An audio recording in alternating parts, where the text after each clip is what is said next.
quick warning at the beginning of this video. If you are allergic to Elite Prospects, the website, then you might want to turn away from this, because we are going to be spending so much time on Elite Prospects in this video, it's going to be overwhelming. But today, I wanted to talk about Vancouver Canucks superstar forward Elias Pettersson, as if we haven't already been making a whole bunch of videos about this dude. Because, heading into what is going to be his 27-year-old year in the National Hockey League, Pettersson needs to prove more. That's it. Plain and simple. He wants revenge on the NHL, he's saying all the right things, he's gonna have to show it.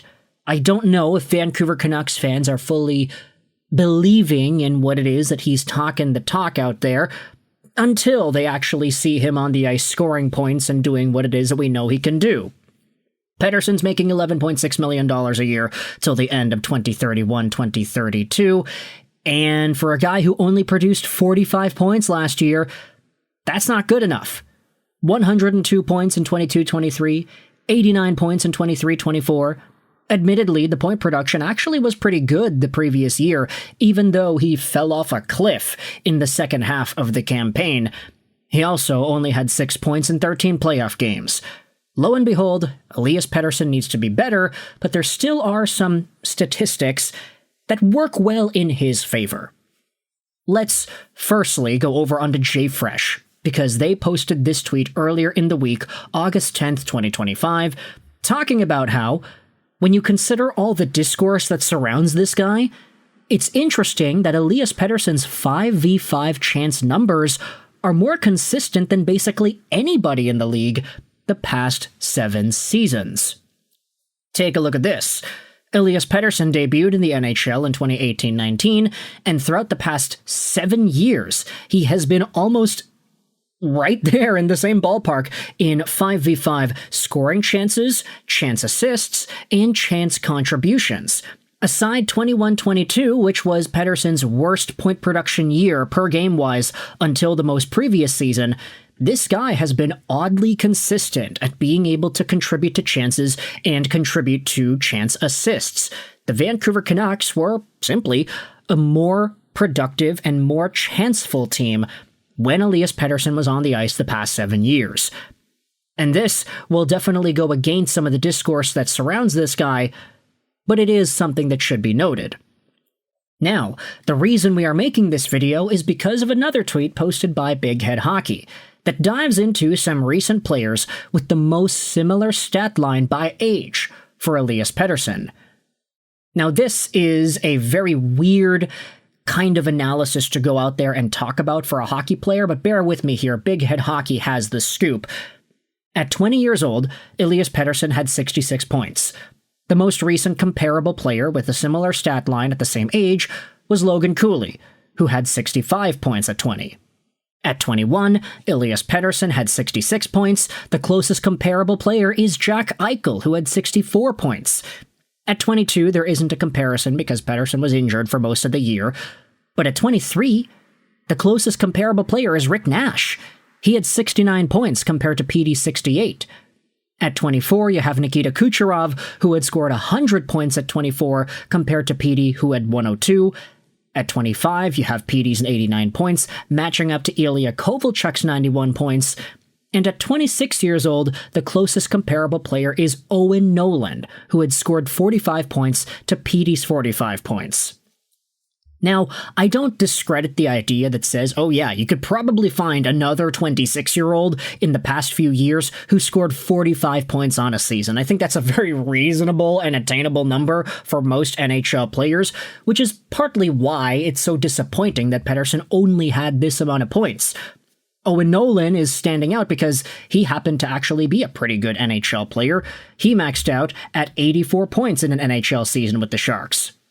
But if you take a look at all the other names that are listed out here, I mean, Big Head Hockey says that Petey deserves a little bit of glaze here and there because he's compared to Logan Cooley, Jack Eichel, Rick Nash, Nikita Kucherov, Ilya Kovalchuk, Owen Nolan. This is why we are going to be diving into elite prospects, because Elias Pettersson can be compared to Jack Eichel in some respect.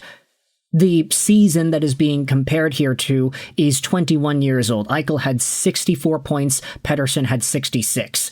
If we dive into that over here, Jack Eichel, 64 points, 67 games played. Okay, so the points per game number probably in Eichel's favor. He went on to have a pretty good career after that, maxing out at 94 points in 77 games the recent season with the Vegas Golden Knights.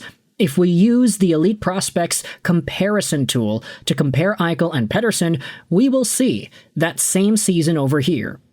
At 21, Pettersson had 66 points in 68 games.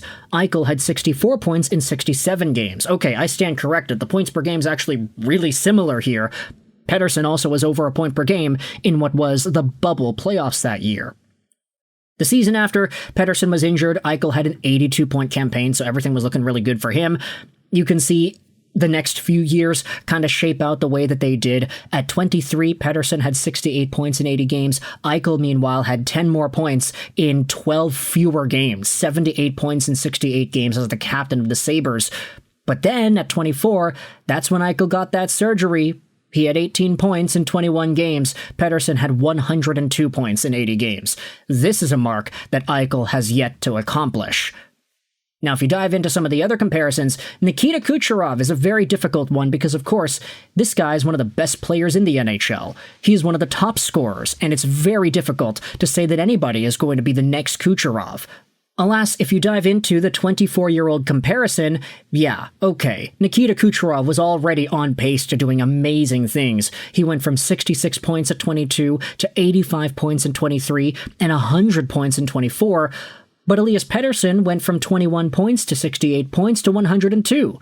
He had a crazy offensive spike. He quintupled his point production in the span of 2 years, that Elias Pettersson did. And of course, we recognize that from the 100-point campaign at 24, Nikita Kucherov just continued going better and better.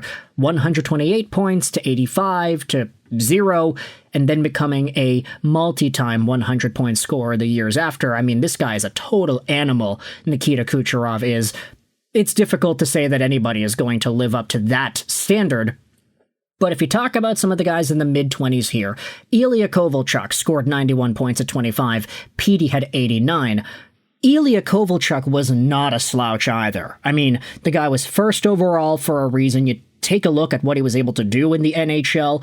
Immediate point producer for the Atlanta Thrashers. Multiple 80-time point scorer. He had 98 points in one season. He had a 91-point campaign in 08-09. I think that's the season that we care about here. Yeah, that's exactly what it is. So the comparison made with Elias Pettersson, 25 years old, Kovalchuk scored 91 points in 79 games with the Thrashers. Pettersson had 89 points in 82 games. And might I remind you, this was seen as disappointing. The season after, though, this is where Kovalchuk really started to run away with it. He had scored, 58 plus 27? That is 88 minus 3, 85 points in what is 86 games played because he had split the season between New Jersey and Atlanta.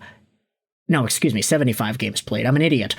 But Pettersson only had 45 points this season. Kovalchuk, for his money, though, started to slow down a little bit as the years went on. At 27, he had 60 points in 81 games with the Devils. However, he then ended up becoming a point-per-game stud, cementing his legacy as one of the best Devils of all time. We will leave the conversation at that. But I think the biggest comparison that you can make, and the one that actually does serve the most food for thought, is Owen Nolan at 26 years old. Now, again, it's easy to say that a bunch of guys at 26 probably were able to score 40-something points, but if you compare the two, Owen Nolan versus Elias Pettersson, and you scroll down over here to 26 years old, yeah, guess what? Owen Nolan had 45 points in 78 games as the captain of the Sharks, before exploding with 84 points and 44 goals in 1999-2000. This is Elias Pettersson's upcoming year at 27 years old. So if he has some sort of an Owen Nolan-esque explosion of offense, I don't think anybody's going to be complaining about that. He can go from 45 points to 84 just like Owen Nolan did. But of course, if he's able to do what a lot of these other guys have done, then I think that would be the best case scenario. We skipped over Rick Nash just because I think a lot of people are going to be talking about some of these other seasons over here. But I want you to let me know your thoughts in the comment section below. How do you feel about Elias Pettersson scaling and comparing to guys like Jack Eichel, Nikita Kucherov, Kovalchuk, and Nolan based off of the stat lines by age in NHL history? Thoughts in the comment section about where PD's going to go from here. I hope you enjoyed this Finnish Ash Rolls 99, and bye.